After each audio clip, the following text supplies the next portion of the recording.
Vous avez l'estomac qui grince et les papilles qui s'agitent, c'est qu'il est l'heure de Qu'est-ce qu'on food. Et aujourd'hui, en cette saison estivale qui commence, on va se faire un plaisir de voir ce qui se passe dans nos assiettes, mais dehors, et d'aller prendre la température sous le soleil.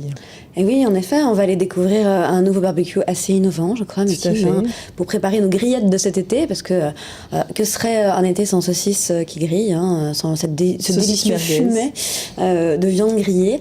On va aussi aller découvrir de nouvelles tables, alors nouvelles et pas forcément toujours nouvelles, mais en tout cas avec deux jeunes chefs assez innovants. Un restaurant à Paris, dans le 9e, qui s'appelle Nezo, avec un jeune chef dont on a déjà pas mal parlé avec Mathilde, et puis un autre restaurant, cette fois dans le sud de la France, Housteau de Baumanière, avec un jeune chef absolument beau gosse, mais pas que, qui est aussi un réel talent et beaucoup de créativité. Et puis bien sûr, on va finir avec une touche sucrée, c'est très important. Sucré glacé, que serait là aussi l'été après le barbecue. Qu'est-ce qu'on mange? On mange des glaces parce qu'il c'est froid, et puis c'est doux. C'est mieux pour la digestion. Oui, c'est sûrement ça aide à digérer. Exactement. C'est parti pour une demi-heure. Alors avant de partir dans le sud, on reste à Paris, on commence à Paris, oui. Ouais. Pour commencer, alors on vous rappelle peut-être les box.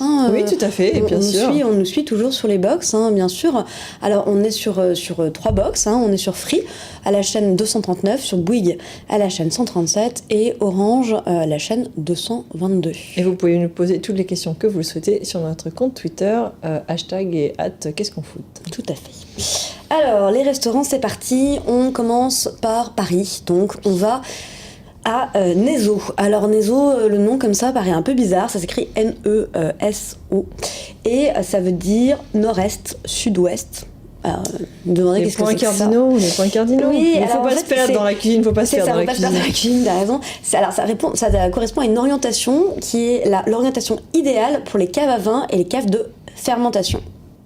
Alors quand on parle de fermentation, il y a peu de chefs en fait qui parlent beaucoup de fermentation et qui travaillent beaucoup les fermentations.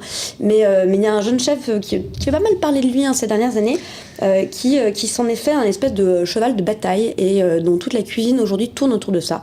Il s'agit de Guillaume Sanchez. Alors Guillaume Sanchez, on l'avait vu dans Le Meilleur Pâtissier sur France 2. Ensuite, on l'a vu sur M6 à Top Chef. Voilà. Et puis on avait présenté son livre. Humain, d'ailleurs, exactement.